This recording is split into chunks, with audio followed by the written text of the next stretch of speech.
October 14th, 1943, 1,100 hours over Holland. First Lieutenant Robert Hayes, age 24, watches the P-47 Thunderbolts waggle their wings and turn west toward England. Fuel tanks empty. Range limit reached.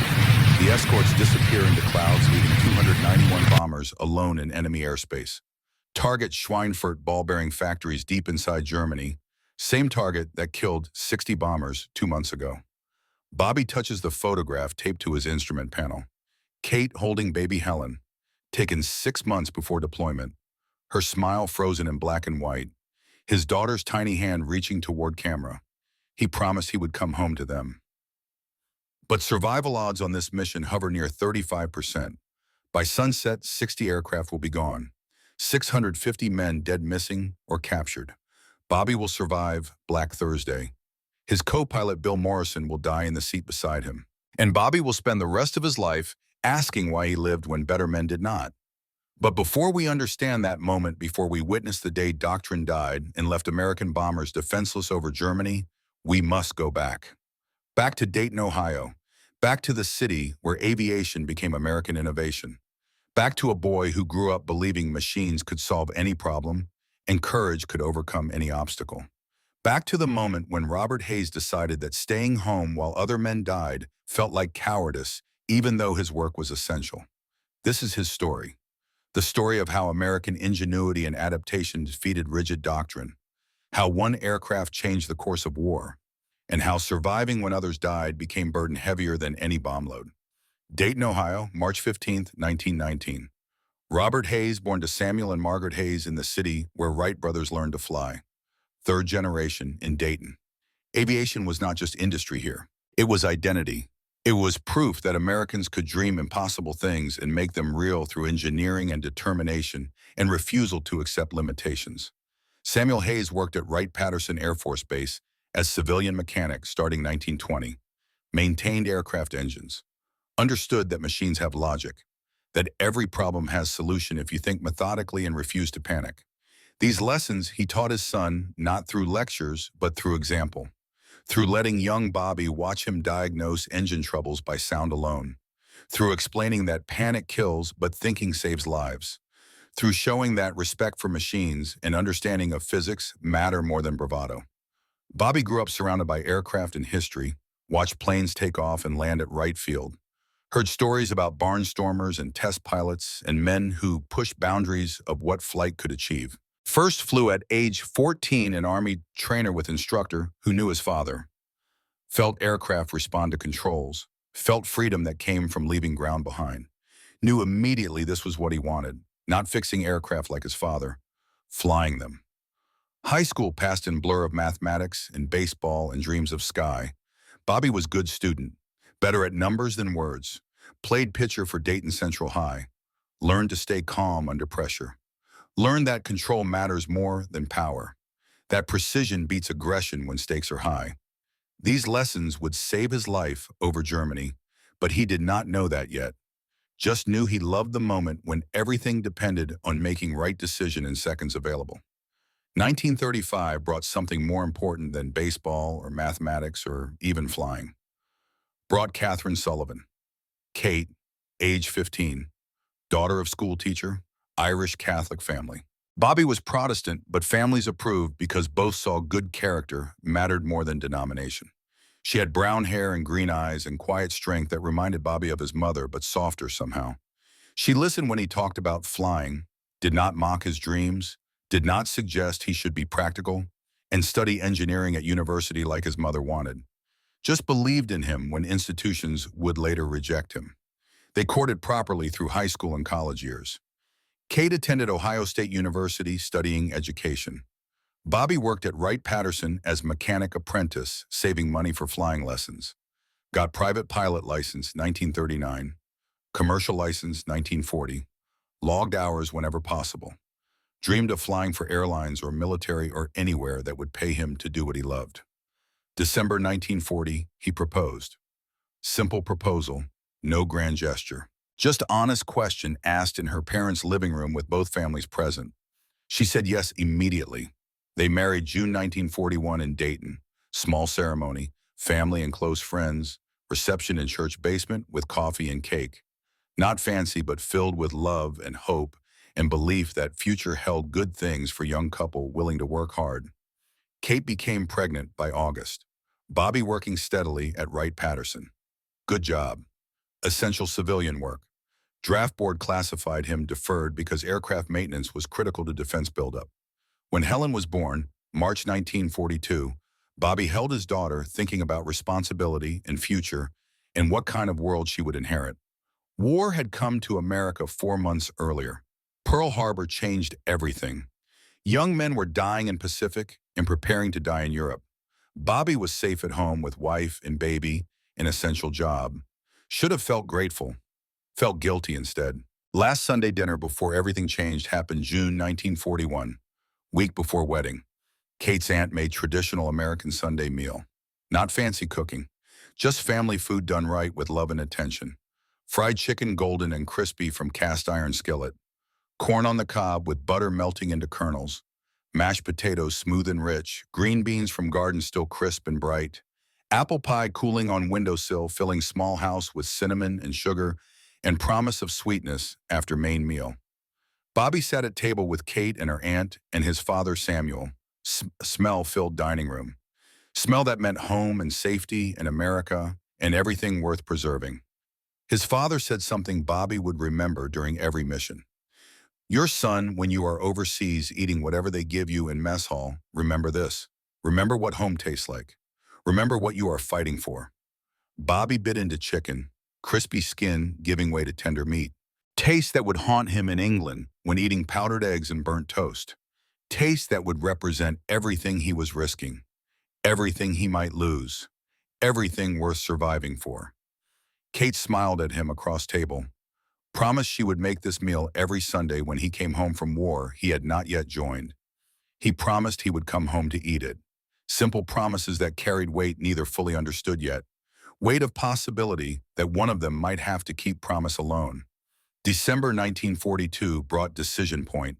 Bobby had watched war for years, watched casualty lists grow, watched young men his age ship out and sometimes come home in caskets, watched newsreels showing bombers over Europe and fighters in Pacific, and understood viscerally that America needed pilots. That men were dying doing job Bobby could do.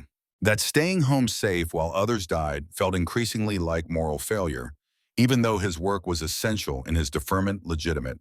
He discussed it with Kate one evening after putting Helen to bed. She was 9 months old, learning to walk, reaching for everything with tiny curious hands. Kate sat across from him at kitchen table, listened while he explained why he needed to volunteer despite having every reason to stay. Kate did not cry, did not beg him to reconsider. Just asked the question that mattered. Do you believe you have to go? Not want to go, have to go. Bobby thought about it, nodded. Then I support you, she said. Helen and I will be here when you come home. You better come home, Bobby Hayes. He promised he would, meant it completely. Had no idea how hard keeping that promise would become. Enlistment happened fast. Army Air Forces needed pilots desperately.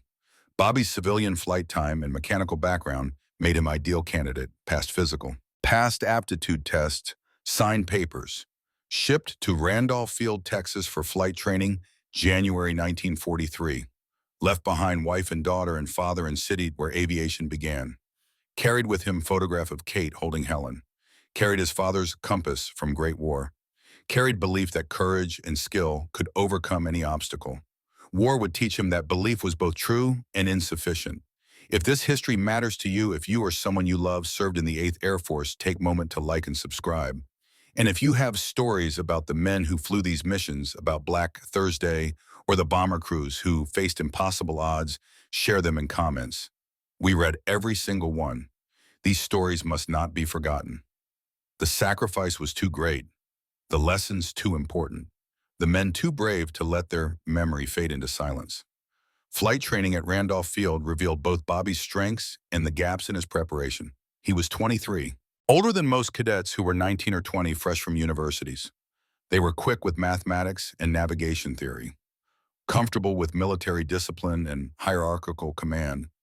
Bobby had practical experience but lacked formal education, had 2,000 hours civilian flying but no combat training, had mechanical knowledge but no understanding of formation tactics or bomber operations.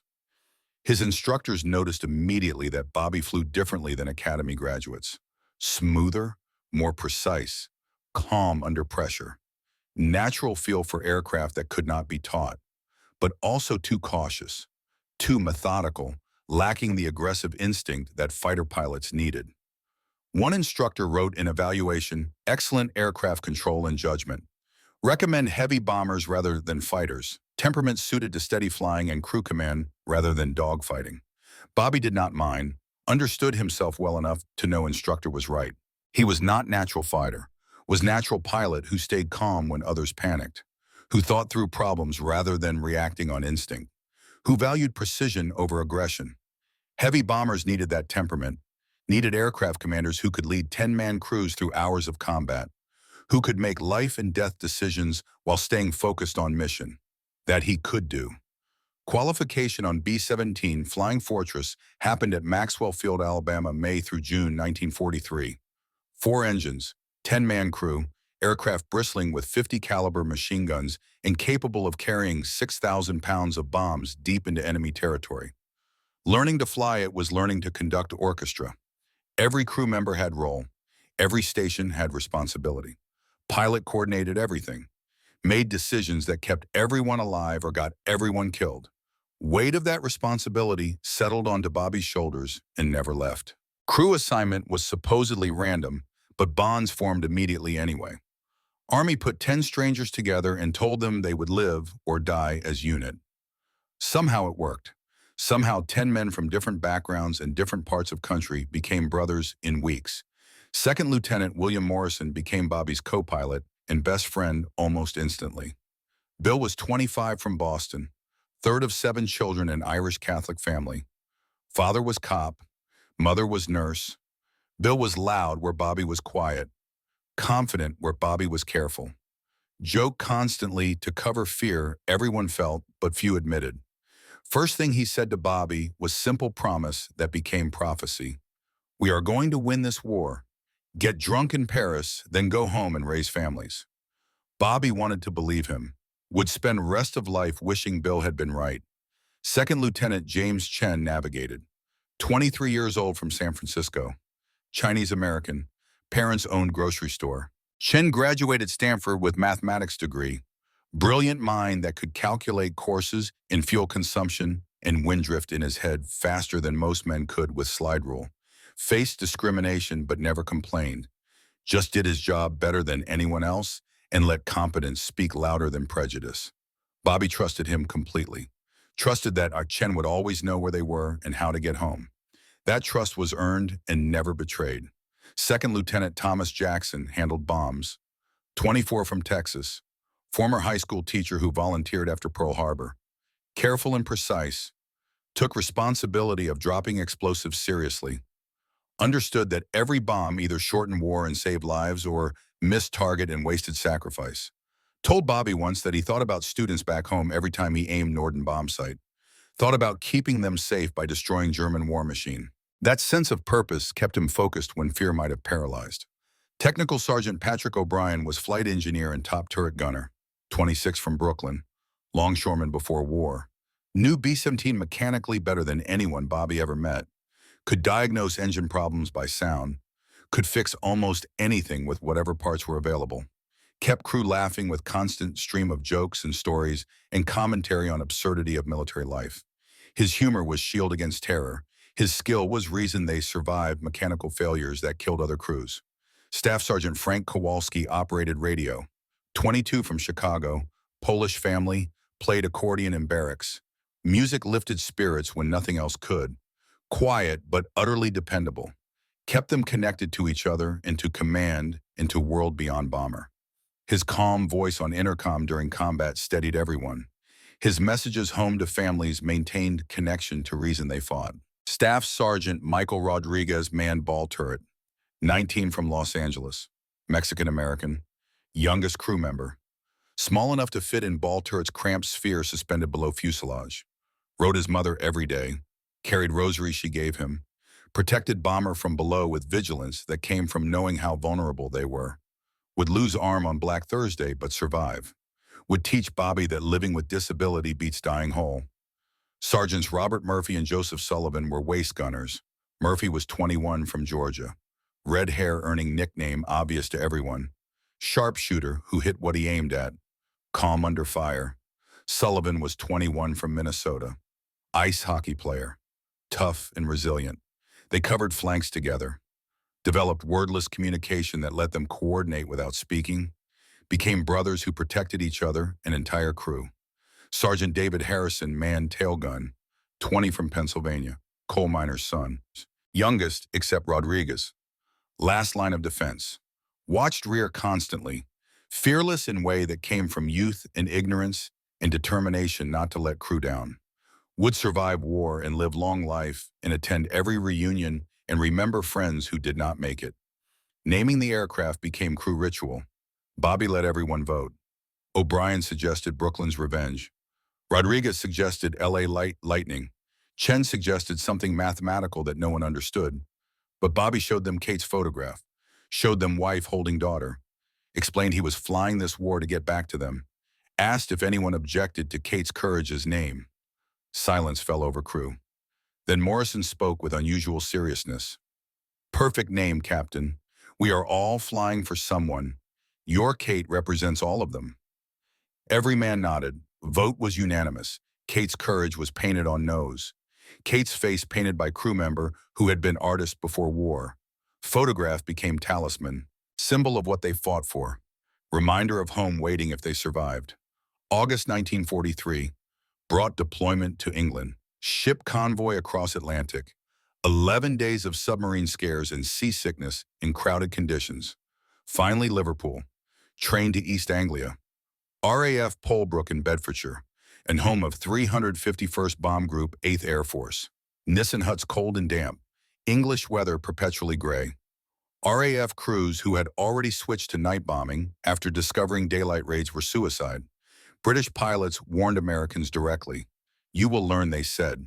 You will learn that daylight precision bombing costs more than it achieves. Americans insisted doctrine was sound. B-17 could defend itself. Combat box formations provided mutual protection. Theory proved by statisticians would work in practice. Major Richard Blake commanded squadron. Explained doctrine in first briefing with absolute certainty. B-17, Flying Fortress, has 13 50 caliber machine guns, overlapping fields of fire. Combat box formation provides mutual protection from every angle. Theory is sound, statistics prove it. You maintain formation discipline, you survive. Questions, Bobby raised hand. Sir, what about August 17th? Reports said 60 bombers lost to Schweinfurt. Blake's face hardened. Operational losses within acceptable parameters. Doctrine remains sound. Mission accomplished. Target damaged. Next question. But Bobby saw doubt in Blake's eyes. Knowledge that doctrine had flaws.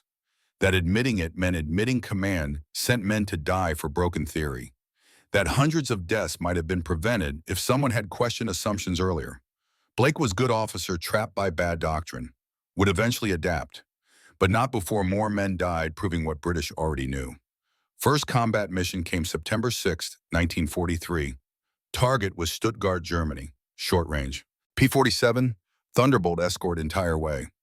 Light opposition, no losses from squadron. Kate's courage returned with minor flak damage. Crew celebrated survival with drinks and backslapping and relief that combat was survivable. Draw. Bill Morrison declared victory. See, doctrine works. We protect each other. Germans cannot touch us when we fly formation. Bobby noticed something Morrison did not. P-47 stayed entire mission. Escorts never left them vulnerable. What happened when fighters reached range limit and had to turn back? What happened during hours between escort departure and escort return? Those questions nagged him, but seemed theoretical. Doctrine said formations could defend themselves. First mission proved doctrine worked. Why question success? September 15th brought second mission. Paris rail yards. Moderate opposition. One bomber lost from group. Flak damage to Kate's courage, but all crew safe.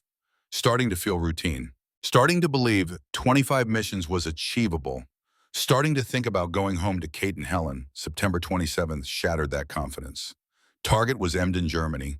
Heavy flak-filled sky with black puffs of shrapnel. 2 bombers lost. Kate's courage took cannon fire from BF-109. Holes punched through fuselage. O'Brien wounded by shrapnel. Superficial wound, but first blood drawn. First proof they were not invulnerable. That night, O'Brien drank heavily.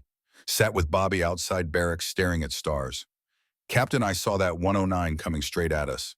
Closing speed 500 miles per hour. Had maybe 2 seconds to react. If he had aimed 6 inches left, he would have hit cockpit. You and Bill dead. Rest of us die when aircraft goes down. But he did not. We are alive. This time. What about next time? How long before our luck runs out? Bobby had no answer. Just touched Kate's photograph and thought about Helen, who would turn 2 soon and might not remember father who did not come home. Thought about promise he made to return. Wondered if promise was within his power to keep, or if random chance determined everything and courage meant nothing against mathematics of combat. Crew developed rituals to manage fear. Pre-mission breakfast of powdered eggs and burnt toast and coffee that tasted like diesel fuel. Chapel service with attendance increasing weekly. Kowalski playing accordion night before missions. Bobby touching Kate's photograph before engine start. Morrison saying same prayer every time. God keep us safe, bring us home, men. Rodriguez kissing rosary from mother. Chen calculating survival odds silently and keeping numbers to himself because knowing made fear worse, not better. Letters home became lifeline to sanity. Bobby wrote Kate every week.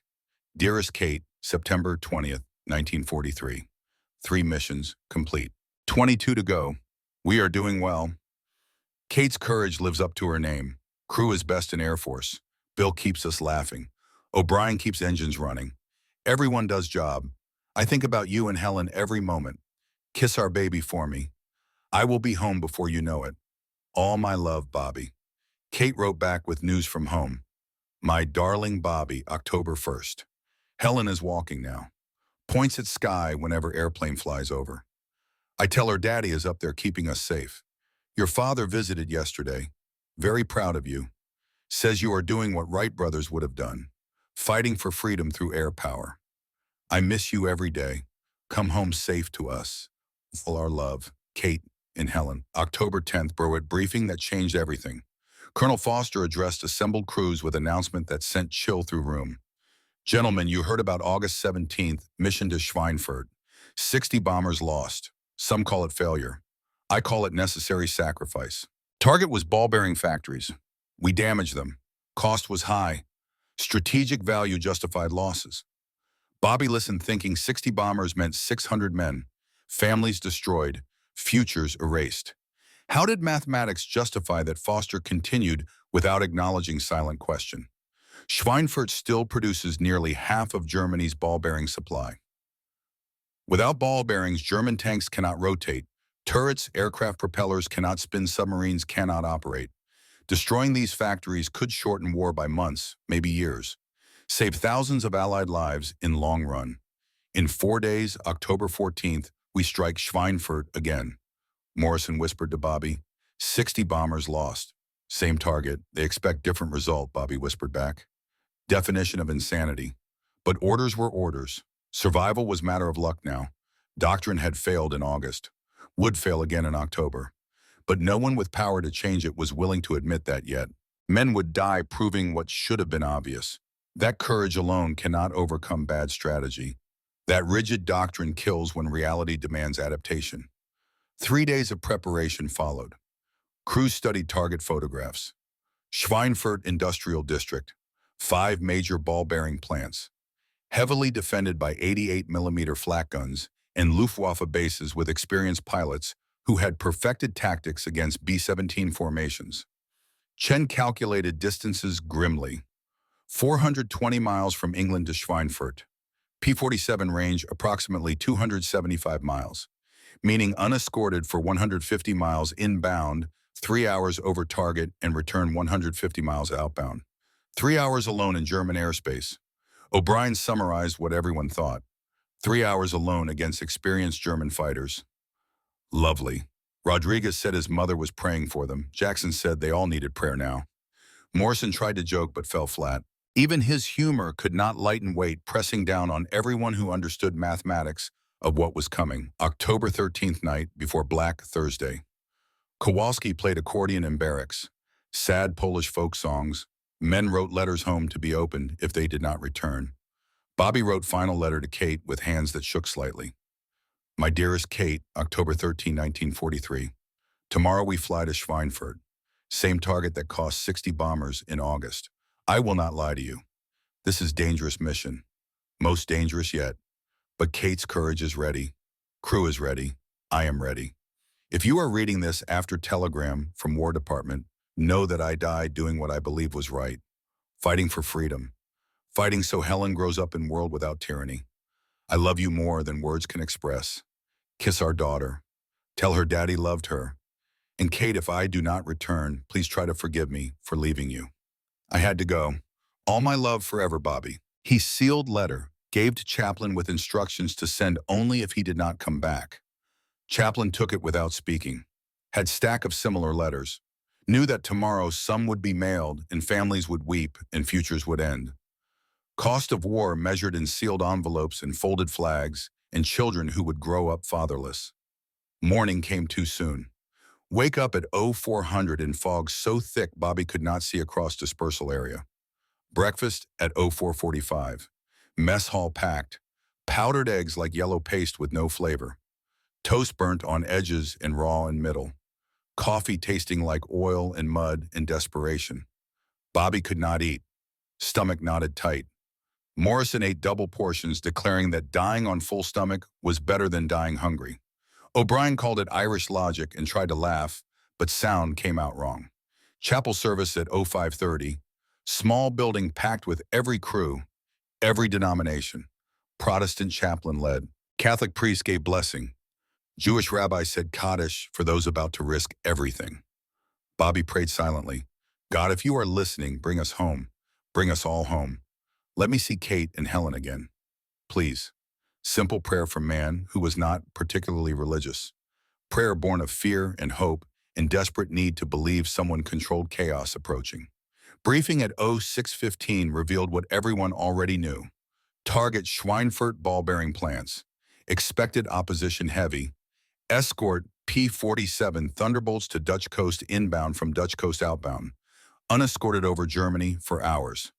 Colonel Foster stood at front declaring that destroying these factories would shorten war and save Allied lives. Your sacrifice saves thousands, he said. Good luck. Good hunting. Bobby thought about word sacrifice. My sacrifice. My crew's sacrifice. 60 bombers sacrifice in August. How much sacrifice justified strategic target? How many widows and orphans balanced against reduced ball-bearing production? Mathematics had no answer, just costs that someone else tallied while families wept. Pre-flight at 0700. Kate's courage waiting in gray dawn. Crew performed checks with practiced efficiency. Engines, guns, oxygen, bombs. 12 500-pounders nestled in bomb bay. Chen plotted course. Jackson prepared Norden bomb site. O'Brien checked engines one final time. Bobby touched Kate's photograph. Helen smiling. Kate smiling. Whirled away from fog and fear, and death waiting beyond Dutch coast. Morrison climbed into co-pilot seat.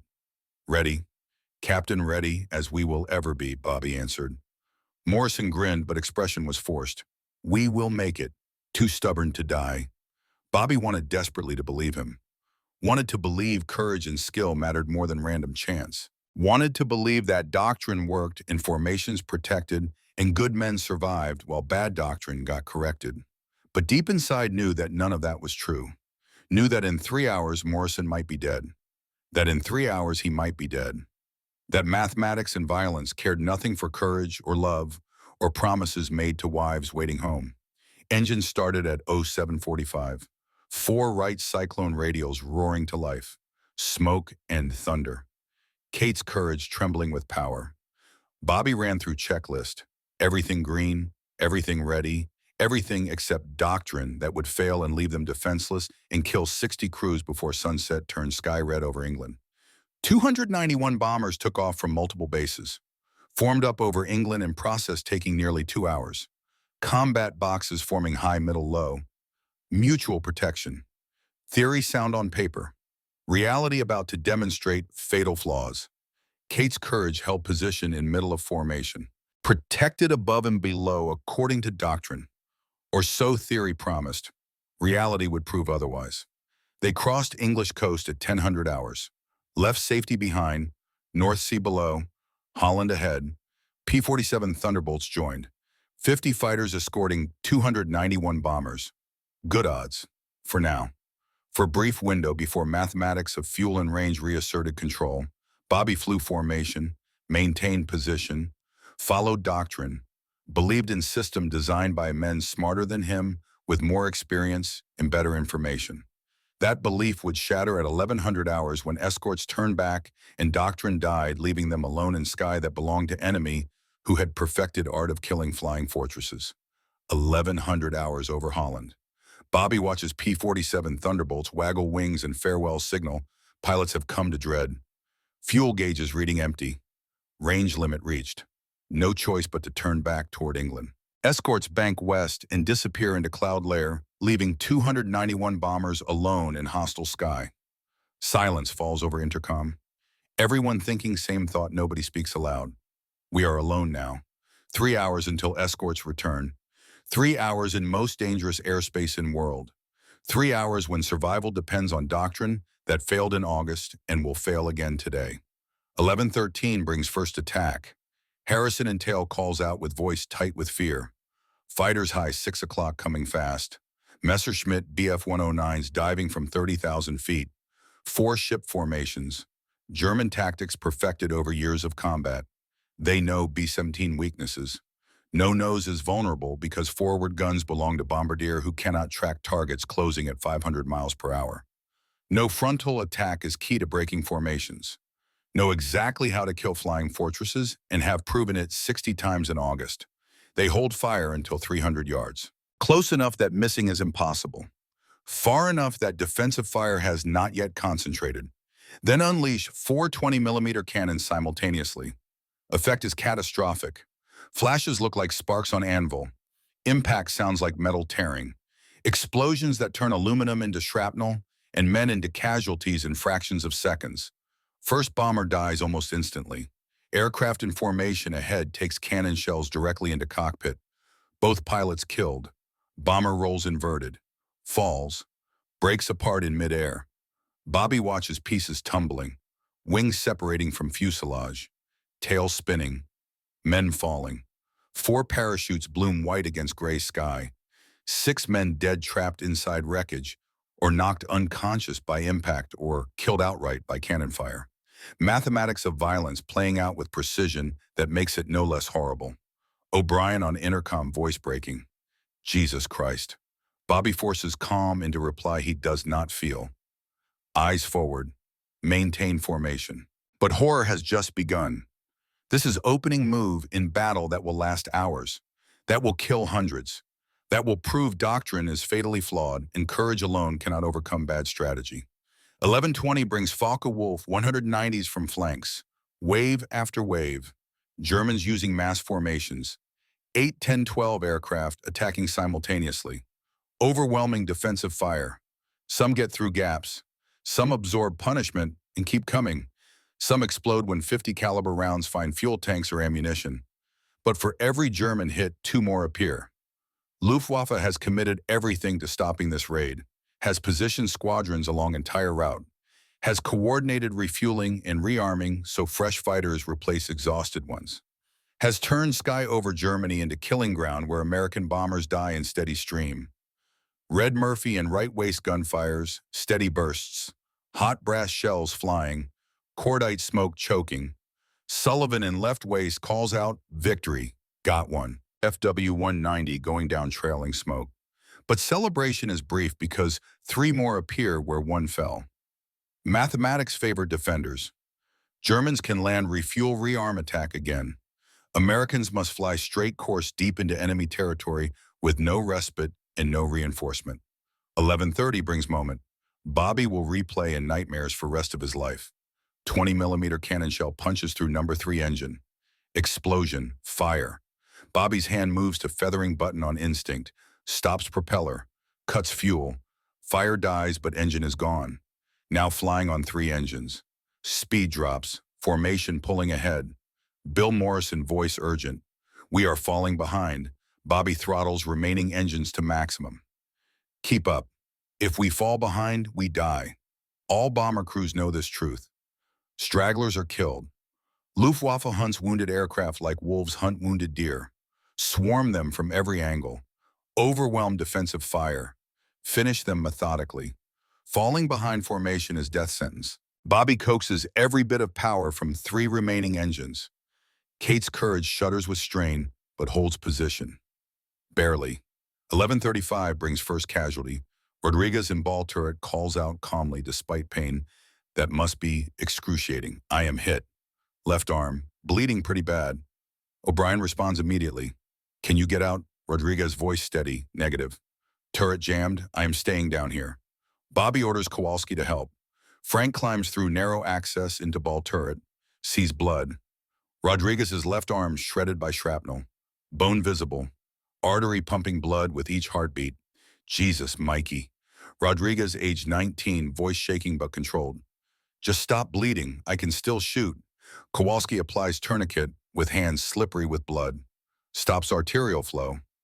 Rodriguez will lose arm below elbow. Will survive war. Will return to Los Angeles maimed at 19.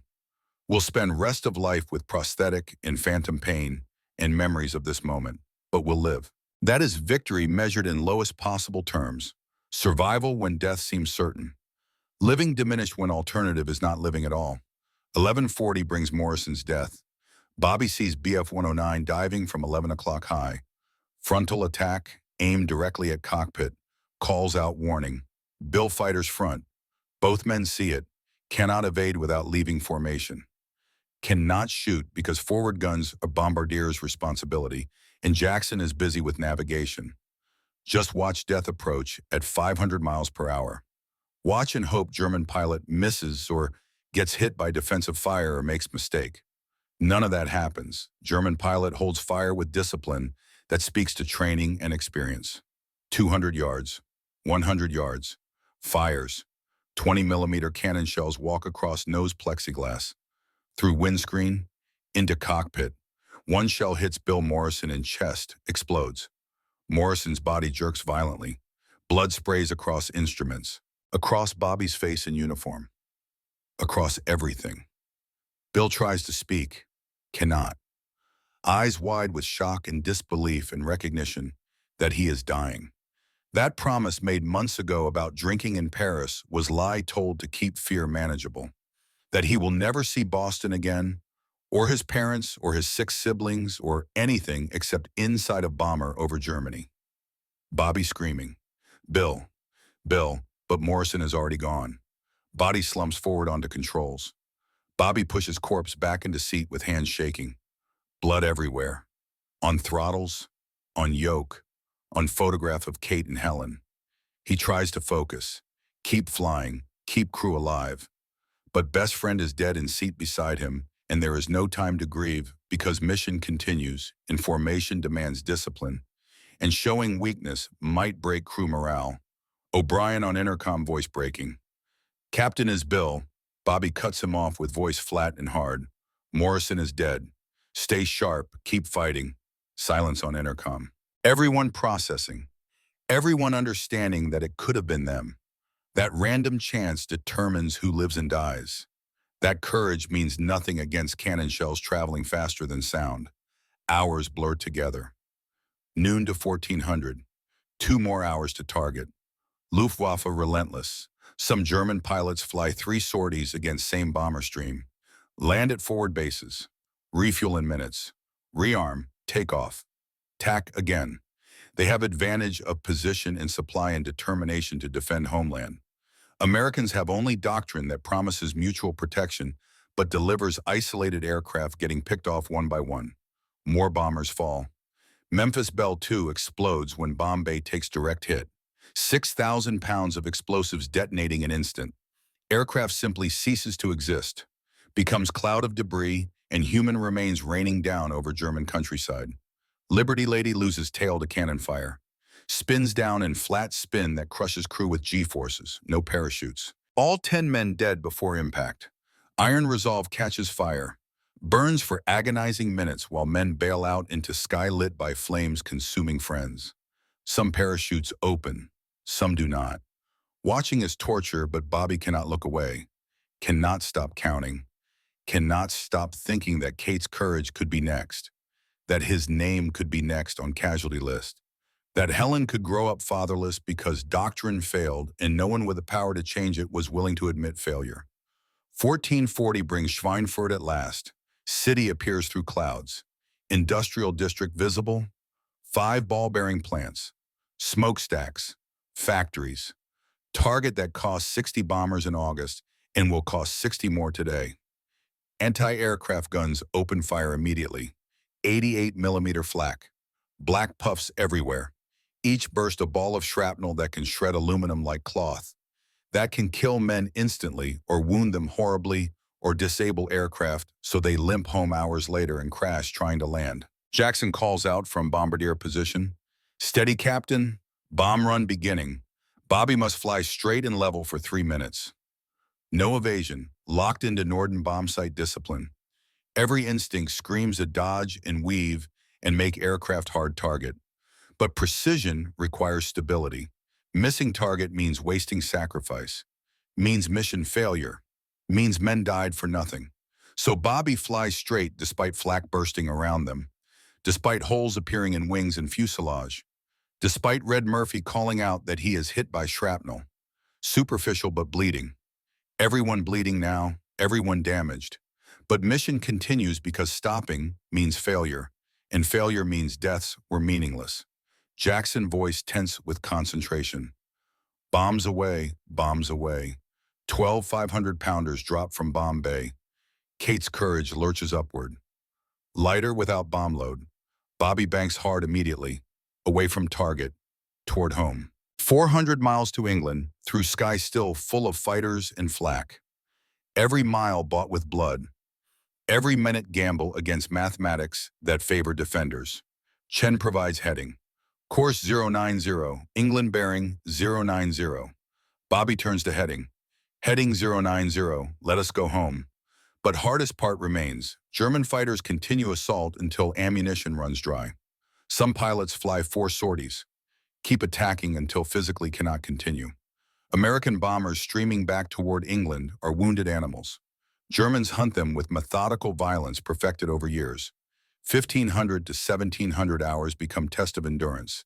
Kate's courage struggles on 3 engines. Formation pulls ahead. Bobby coaxes maximum power, but physics cannot be denied. Falling behind slowly. O'Brien reports oil pressure dropping on number 2 engine. How long, Bobby asks. Maybe 30 minutes, maybe 5, cannot say. 2 engines cannot maintain altitude. We'll descend to lower altitude where fighters dominate. We'll become easy target. We'll die like so many others. Harrison and Tail calls fighters closing. 3 FW-190s behind us range 1,000 yards. Bobby tells crew to stay sharp. This is it. Final test. Live or die in next minutes. German fighters make passes. Harrison, Murphy, Sullivan firing. Chen on navigator's gun also firing. Tracers crossing. But Germans experienced. Know how to avoid defensive fire. Know how to set up killing shots. 1 FW-190 hits number 2 engine. Explosion, fire. O'Brien hits suppression. Engine dies. Fire goes out. But now on 2 engines only, Bobby announces what everyone knows. We are going down. Prepare for bailout. Chen stops him. Captain, wait. Look ahead. Through windscreen, maybe 10 miles distant, P-47 Thunderbolts. Fresh fighters returning from different mission. Heard distress calls. Diverted to help. Bobby radios desperately. Any P-47s, this frequency. This is B-17. Charlie Baker, 7. 3 fighters on our tail. We are damaged, wounded aboard, need immediate assistance. P-47 leader responds instantly. Charlie Baker, 7. We see you, hold on. We are coming. 4 Thunderbolts dive toward Kate's courage. Engage FW-190s. Dogfight erupts. German fighters break off. Flee toward bases. P-47s escort Kate's courage until crossing English coast at 16:45. P-47 leader Maido's final message. Charlie Baker. 7, you are safe now. Good luck getting her down. Bobby responds with gratitude that makes voice break. Thank you. You saved our lives. P-47 leader casual. That is the DWI. See you in the pub. Then they are gone and Kate's courage limps toward Polebrook alone. 2 engines. Hydraulics damaged. Landing gear must be deployed manually. Brakes questionable, but alive. Still alive against odds that killed 60 others. 1745 brings landing. Tower clears them for emergency approach. Crews standing by. Bobby lines up runway, gear down manually, flaps down. Speed perfect, spite 2 dead engines. Touches down, brakes barely working, aircraft rolling. Rolling, finally stops 50 feet from runway end. Silence. Engines shut down. Bobby sits in pilot seat next to Bill Morrison's corpse. Stares at blood on instruments. Blood on controls. Blood on photograph of Kate and Helen. Cannot move. Cannot process. Survived when Morrison did not. No reason, no logic, just random violence and chance. O'Brien breaks silence. Captain, we made it. We are home. Bobby voice distant. We made it. Bill did not. Neither did Rodriguez's arm. Neither did 60 bombers and 650 men. We made it, but doctrine failed, and command will send more men tomorrow to die proving what we already know. That courage alone cannot overcome bad strategy. That flying fortress cannot defend itself for 3 hours against coordinated attacks. That something must change, or 8th Air Force will be destroyed one mission at a time. Ambulances arrive. Medics help Rodriguez from ball turret. Left arm mangled beyond repair. Will require amputation at field hospital. Rodriguez knows, age 19, crying not from pain, but from knowing war is over for him. Dreams of completing missions and protecting crew and ending war all finished. He apologizes to Bobby. Captain, I am sorry, I failed you. Bobby grips his good shoulder. You did not fail anyone, Mikey. You fought bravely. You are going home. That is victory. Morrison's body removed carefully, frozen in seat, blood crystallized at altitude. Medics place him in body bag, take to morgue. Bobby watches, unable to look away. Best friend reduced to cargo. Man who joked this morning about dying on full stomach, now going home in casket. Wife will receive telegram. Parents will weep. 6 siblings will lose brother. All because doctrine failed and no one admitted it until too late. What happened on October 14th, 1943, forced greatest tactical shift in air warfare history. If your father or grandfather flew bombers, or if you served in any branch during this era, we would love to hear your family's stories. Share in comments below. Your memories preserve this history for future generations who will never meet men who lived it. These sacrifices must be remembered. These lessons must be learned. These men must not be forgotten. Debriefing happens in stunned silence. Intelligence officers asking what happened. Describe enemy tactics. What worked? What failed? Bobby's report is blunt. Doctrine failed. Frontal attacks devastated formations. No escort for 3 hours meant Luftwaffe refueled, rearmed, attacked multiple times. B-17 cannot defend itself against mass coordinated attacks. We need long-range fighters or daylight bombing is suicide. Intelligence officer writes everything down. Notes it, thanks Bobby. But both no report will go up chain of command where generals will read and file and send more bombers unescorted tomorrow because admitting doctrine failure means admitting years of planning were wrong. Pride kills as surely as cannon shells. Numbers come in over following hours. 60 B-17s lost. 17 more damaged beyond repair. 77 total aircraft gone. 26% of strike force. 650 men dead, wounded, or captured. From 351st Bomb Group, 8 aircraft lost. 80 men missing. Dozens wounded. From Kate's Courage crew, Morrison killed Rodriguez, loses arm. Murphy wounded, recovers. Others physically unharmed, but psychologically shattered. No one sleeps that night. No one can close eyes without seeing Morrison die, or hearing Rodriguez scream, or watching bombers explode. November 1943 becomes month of crisis. Missions continue. Losses continue. Empty bunks multiply. Personal effects packed and shipped home to families who weep, receiving boxes of photographs, in letters, in medals. that cannot replace sons and husbands and fathers. Bobby flies missions with new co-pilot Second Lieutenant Richard Grant, age 22, fresh from states with zero combat experience. Eager, confident, reminds Bobby of himself before Black Thursday taught that war is not glory but horror.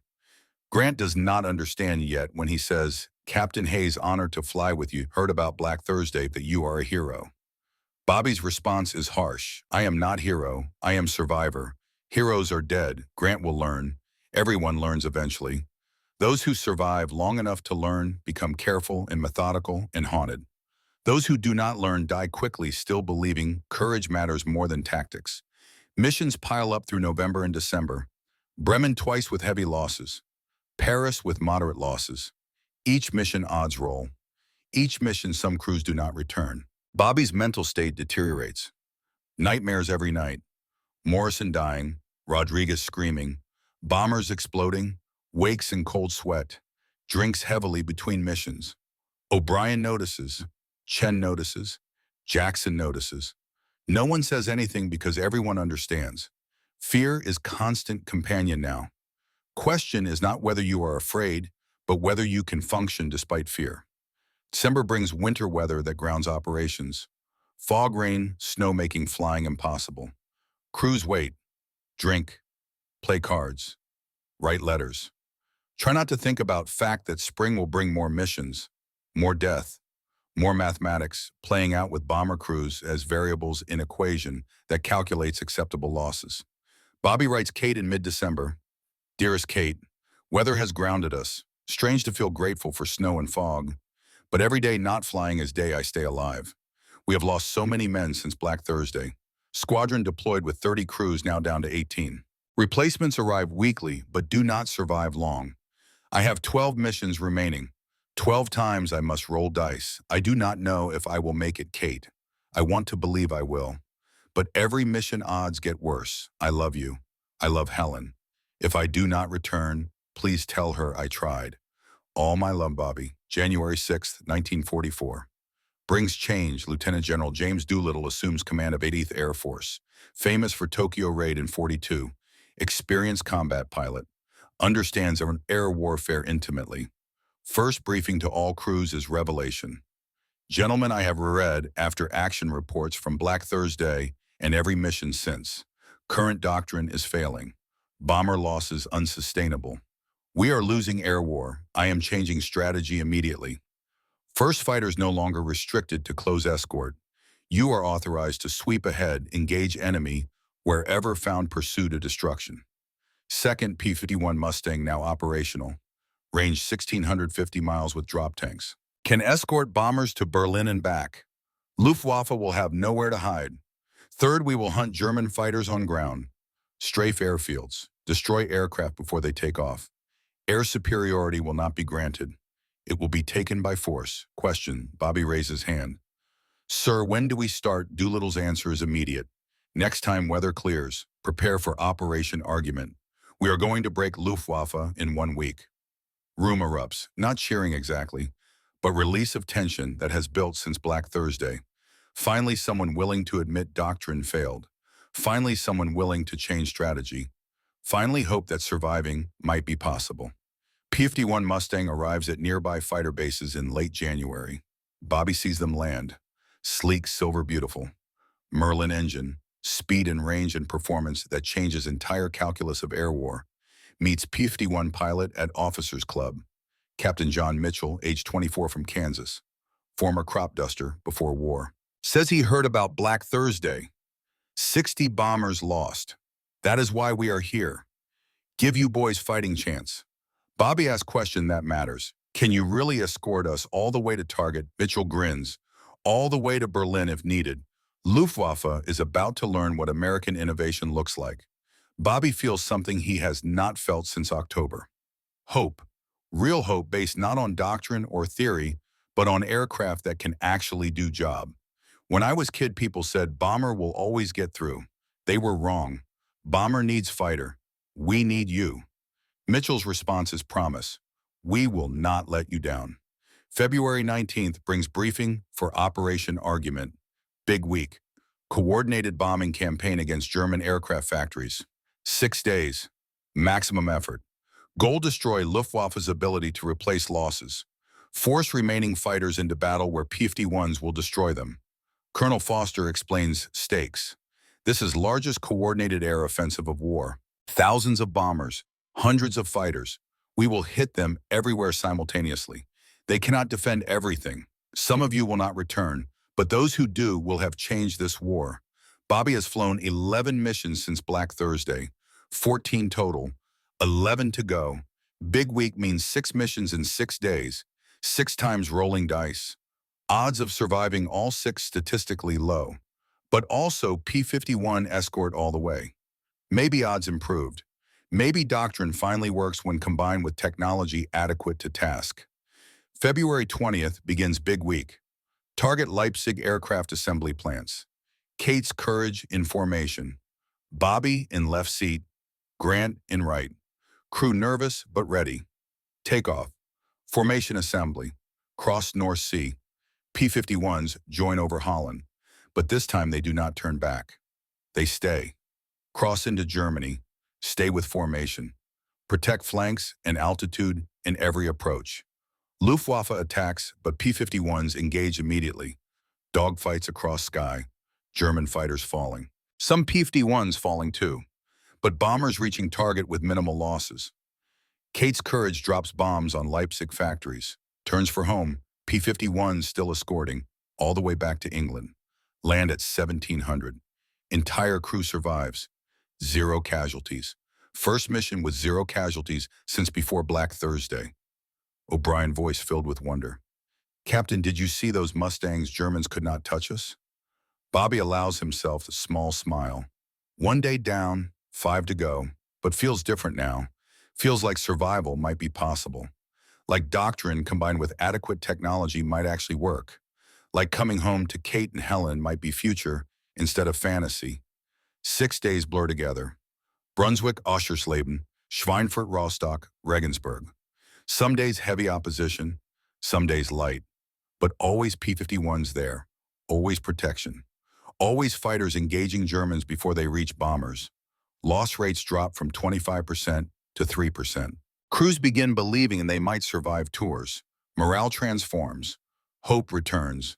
Not naive hope of pre-combat crews, but realistic hope based on evidence that innovation and adaptation can overcome doctrine's failures. February 24th brings mission to Schweinfurt, same target as Black Thursday. Bobby's hands shake during briefing. Memories flooding back. Morrison dying, Rodriguez screaming, blood frozen on instruments. Grant asks if he is okay. Captain, you okay, Bobby? Honest. Schweinfurt. Have not been back since October. Grant tries to reassure. We have Mustangs now. It is different. Bobby nods. Let us hope so. Mission proceeds. P-51s annihilate Luftwaffe opposition. Kate's courage bombs Schweinfurt ball-bearing plants. Returns safely. 3 bombers lost from entire 8th Air Force.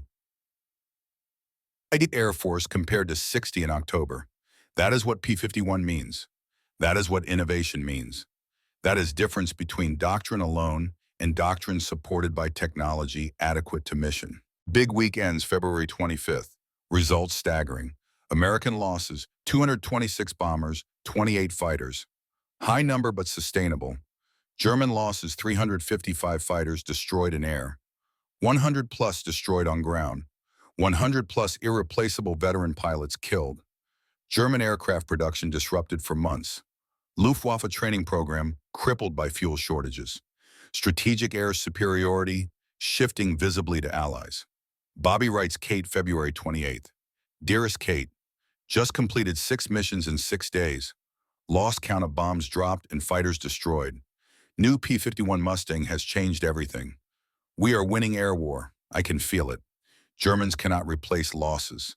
Every mission fewer fighters attack us. I have 5 missions remaining. For first time since Black Thursday, I believe I will complete tour. I believe I will come home to you and Helen.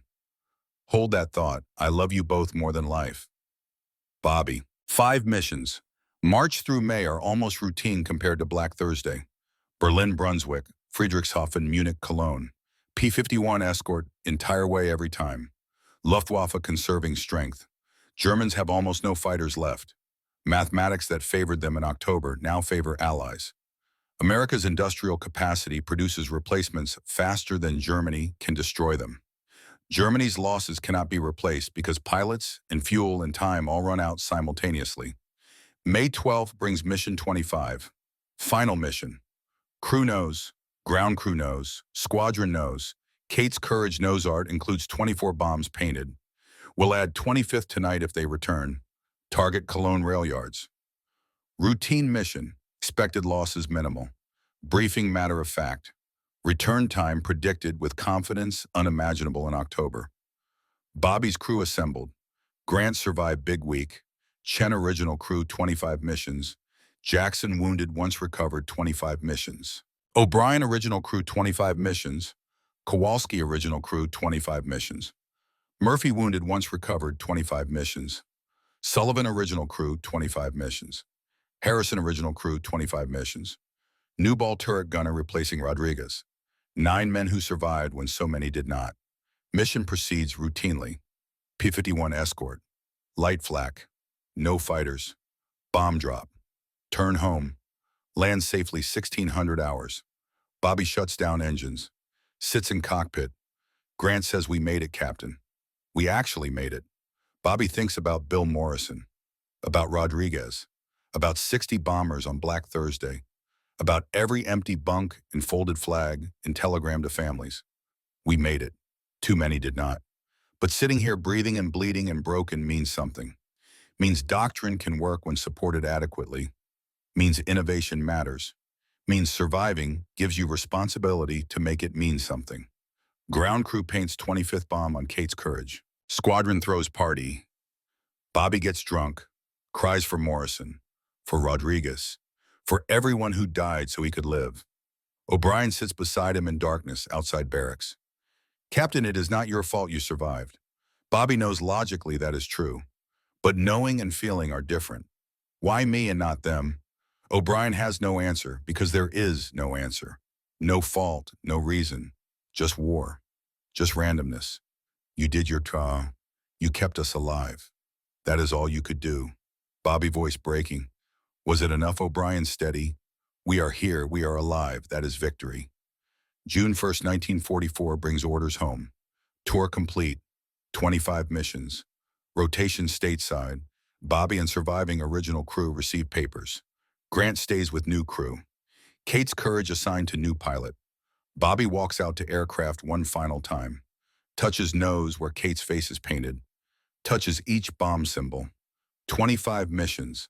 Thinks about Bill Morrison, who flew first mission and died on fourth. Thinks about how aluminum and rivets and paint kept them alive through impossible odds.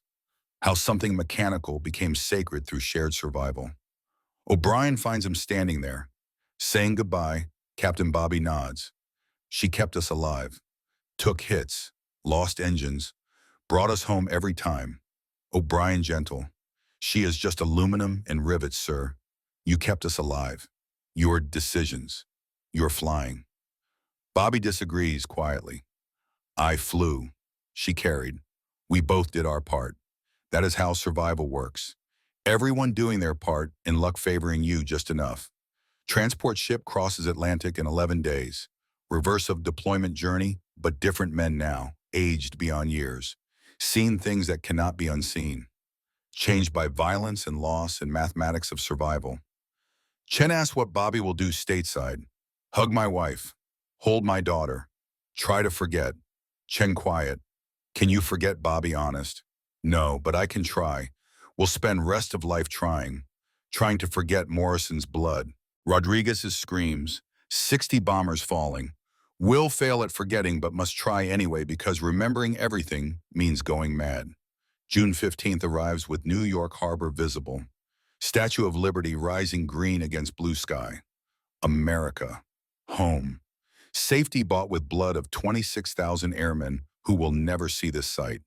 Bobby stands at rail thinking about Morrison, who should be here. About Rodriguez, who is here but diminished. About how geography separates living from dead, but memory keeps them present anyway. Guilt is constant companion now. Will be for rest of life. Survivor's guilt that has no cure because surviving when others died has no logic and therefore no resolution. Train crosses country toward Ohio. Bobby watches landscape thinking about how it looks different from 20,000 feet, where everything is targets or terrain or threats. At ground level, America is farms and towns, and people living ordinary lives untouched directly by war happening ocean away. Helen does not know her father flew 25 missions, does not know men died so she could grow up free. She is 2 years old, knows only that daddy went away and now returns. That is enough. That is everything. June 18th, 1944. Dayton train station. Kate waiting. Holding Helen, who has grown in a year. Bobby was gone. Helen does not remember father. Sees stranger in uniform. Shy. Uncertain. Kate crying. Bobby, you are home. You are really home. They embrace, Bobby holding Kate and Helen, crying, all tension of year releasing, all fear, all grief, everything compressed into a moment of reunion that feels both eternal and insufficient. Helen asks why Mama's crying. Happy tears, baby. Daddy is home. Bobby kneels, eye level with Helen, touches her face with wonder. Hi, Helen. I am your daddy. I have been far away fighting so you can be safe. But I am home now. I am staying home.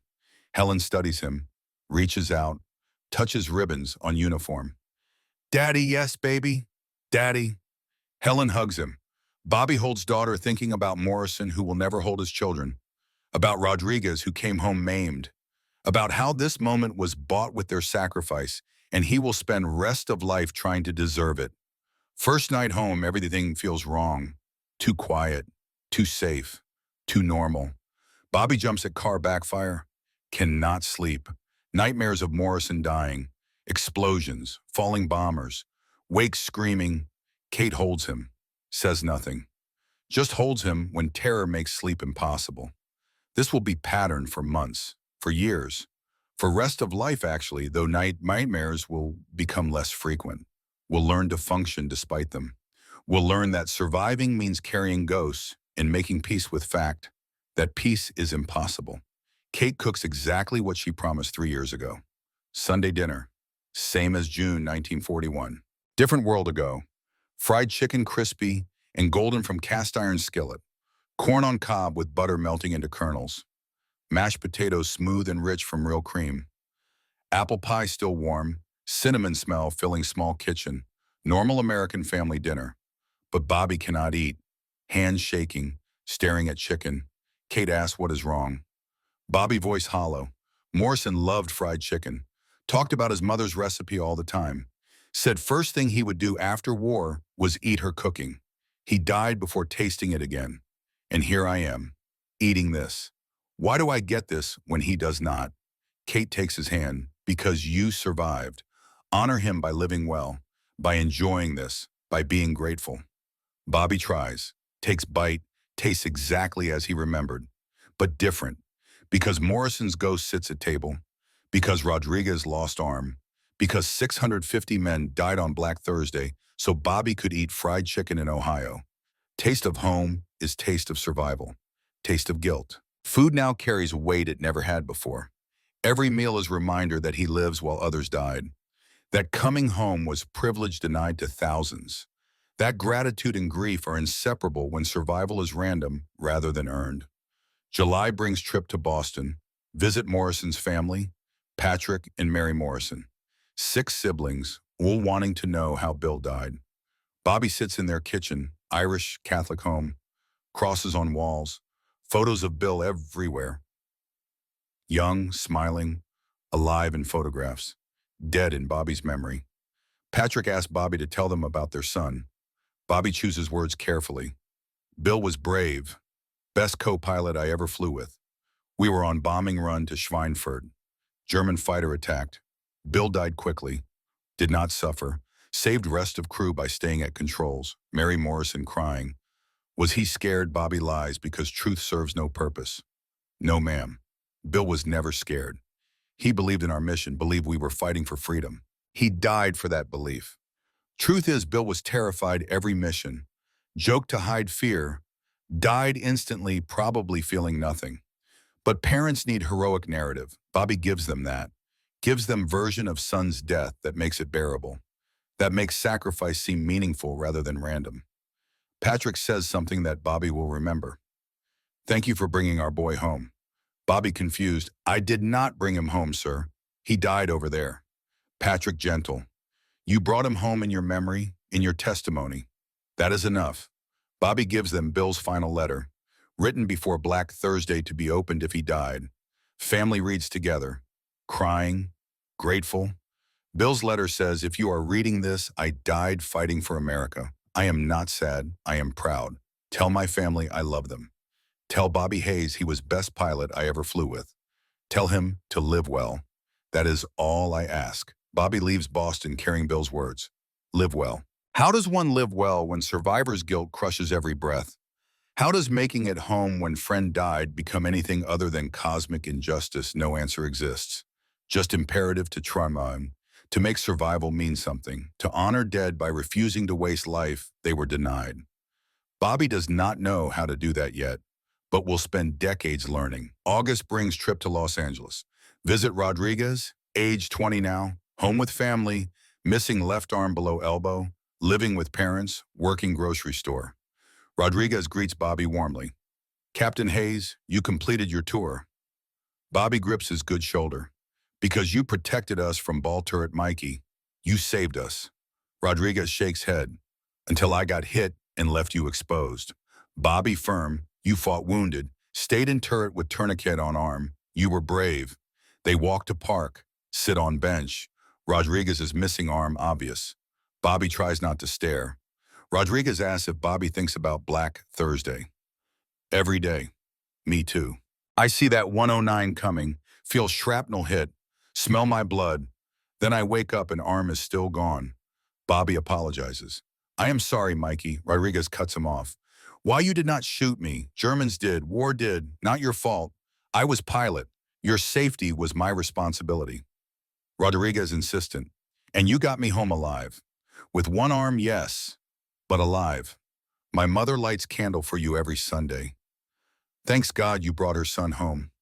Bobby crying. "I should have protected you better." Rodriguez grips Bobby's arm with intensity. "Captain, listen to me. You did everything right. I am alive. You are alive. Morrison died, yes, but 7 of us lived. That is victory. Do not dishonor our survival by drowning in guilt." Bobby asks a question that haunts him. "How do you live with it?" Rodriguez's answer is simple. "By living, by working, by helping my family, by making my survival mean something. You should too." Words sink in slowly. Rodriguez, at 19 with one arm, has found peace. Bobby, at 25, cannot find. Has accepted that survival requires no justification. That living well is only response to those who died. That guilt serves no one. Understanding this intellectually is different from feeling it. Bobby will work on feeling it for next 50 years. September brings job offer. Army Air Forces wants Bobby at Wright-Patterson as test pilot, his father's workplace, where Bobby grew up around aircraft. Kate asks if he will take it. Bobby uncertain. "I do not know if I can fly again. Every time I see B-17, I see Morrison's blood." Hear Rodriguez screaming. Kate gentle. "You do not have to fly. You can teach. You can design. Use your experience to help others." October brings decision. Bobby accepts position not as pilot but as consultant. Work with engineers designing bomber safety systems. Apply combat lessons to save future crews. First project is improved armor for cockpit. Bobby's input direct. Protect pilots from frontal attacks. That is how Morrison died. Prevent that. Engineers design reinforced nose armor, implemented in B-29's Flying Pacific. Saves lives. Each life saved justifies Bobby's survival a little bit more. Makes Morrison's death mean something beyond random violence. Second project is better turret escape mechanisms. Bobby explains Rodriguez could not escape ball turret when wounded. Design quick release system. Engineers develop improved ball turret with emergency exit. Implemented 1945. More lives saved. More meaning extracted from horror. This is how Bobby processes guilt. Through service. Through preventing others from suffering what his crew suffered. Through making survival mean something beyond just living. August 1945 brings war's end. Victory over Japan. World War II finished. 8th Air Force disbanded. Crews go home. Bobby remains at Wright-Patterson. Continues work. Never flies again as pilot. Too many ghosts in cockpit. Too many memories of Morrison dying and bombers falling and sky filled with violence. Can design aircraft, cannot fly them. That part of life ended over Schweinfurt. Family grows.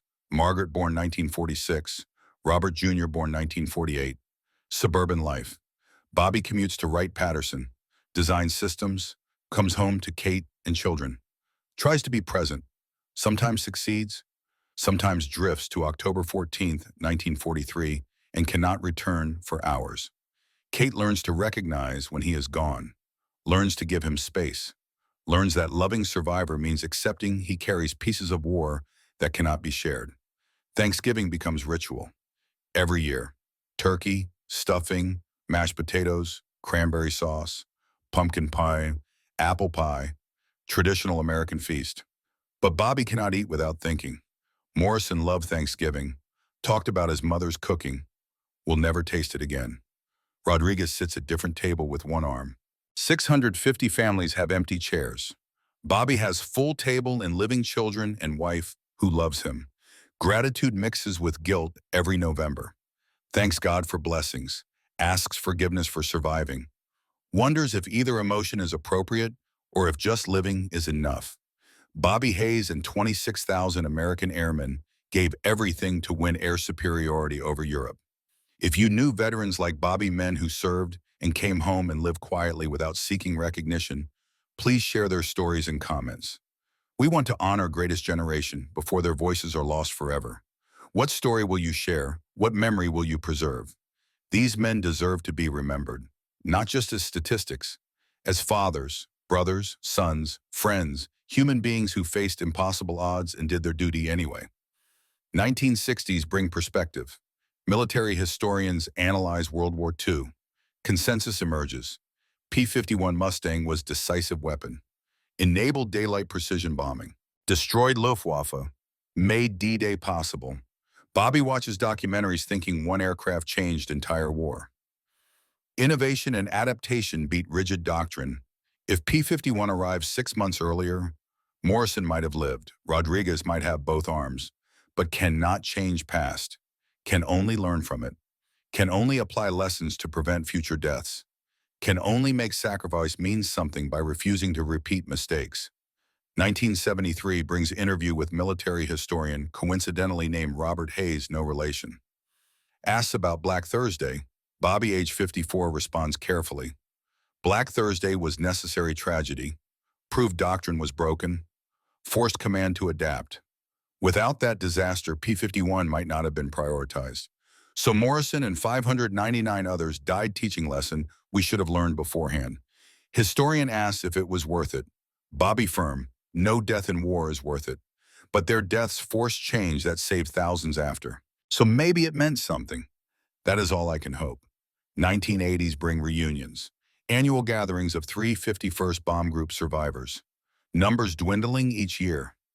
Men aging, dying naturally now instead of violently. 1985 reunion. Bobby and Chen and Jackson and O'Brien and Kowalski and Murphy and Sullivan and Harrison all alive. Original crew minus Morrison and Rodriguez. They drink. Tell stories. Remember. Honor dead. O'Brien, age 68, says we were lucky ones. Chen disagrees. Skill, not luck.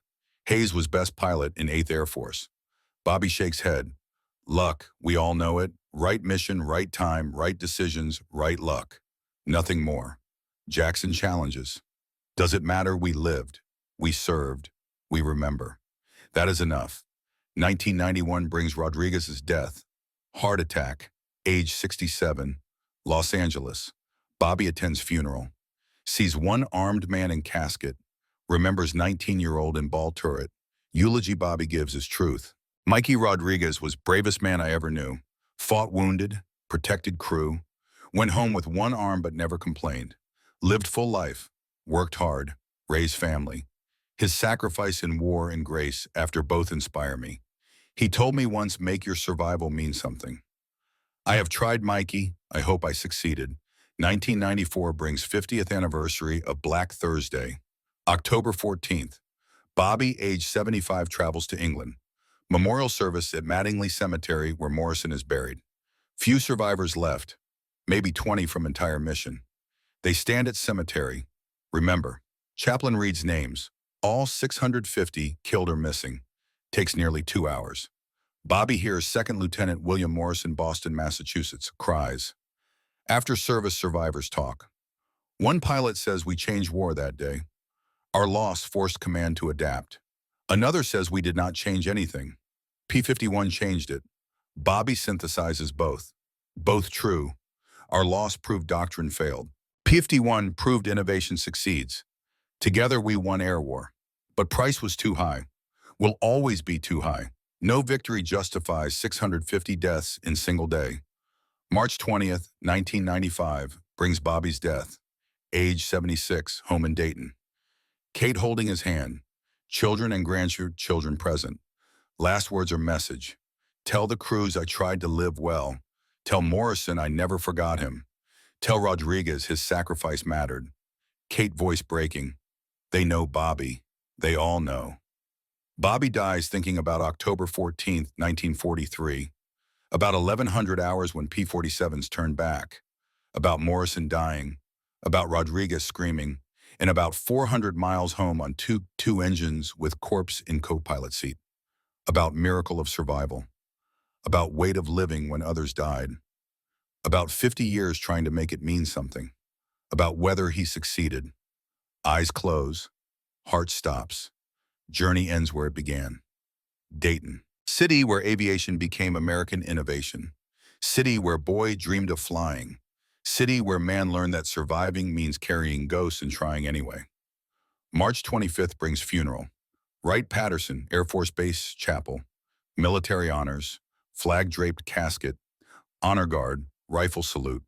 Taps played as sun sets over Ohio. Kate, age 74, accepts folded flag. Third flag she has held. First was Morrison's that Bobby gave her and she kept. Second was Rodriguez's sent when he died, now Bobby's. 3 flags representing 3 lives connected by October 14th, 1943, connected by survival and sacrifice and mathematics that determined who lived and died. Helen Hayes, age 53, gives eulogy. My father flew 25 combat missions, survived when 60% of bomber crews did not, came home and never bragged, never sought recognition, just worked quietly designing systems that saved lives. He told us once, I lived because others died. I owe them my best. He gave his best. Every day. For 50 years, that is his legacy. Not missions flown, not bombs dropped, not even systems designed, but life lived with purpose, with gratitude, with determination to make survival mean something. Chen, age 75, speaks. Captain Hayes was finest pilot I ever flew with. Calm under fire, smart under pressure. Kept us alive through skill and luck and determination. He carried guilt for surviving, but he should not have. He earned survival by being excellent at his job.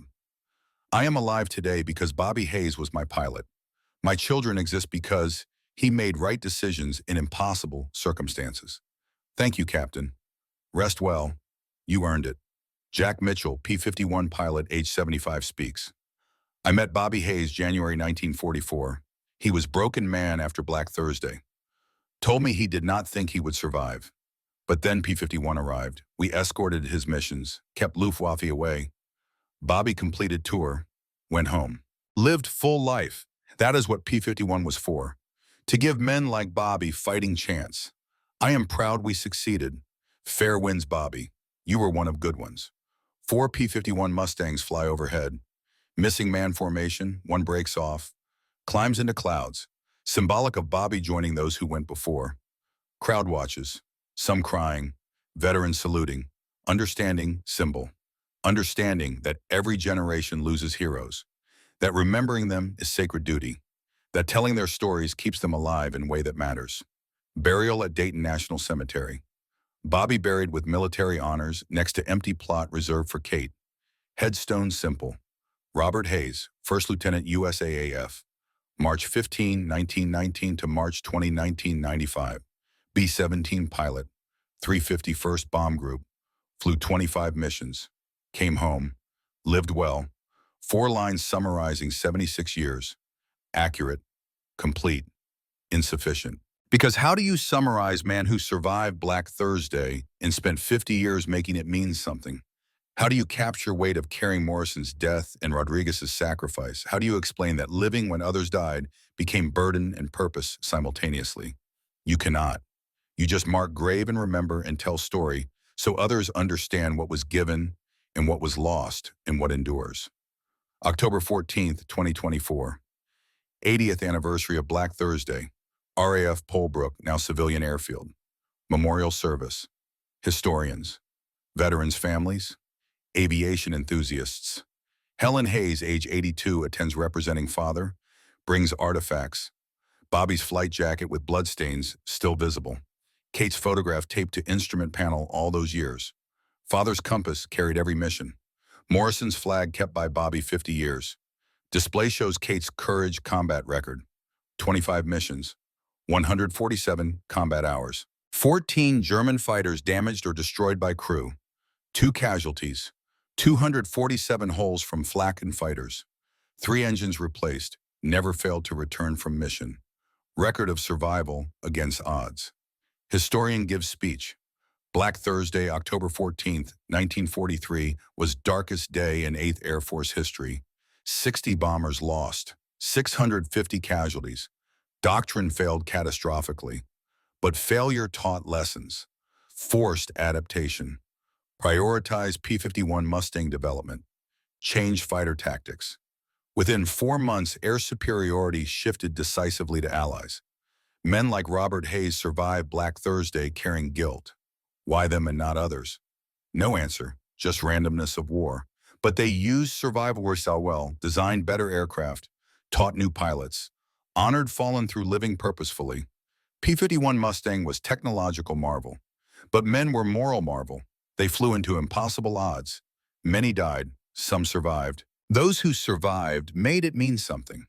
That is legacy, not just aircraft or tactics or statistics, but human courage and resilience and determination to make sacrifice matter. That is what we remember today.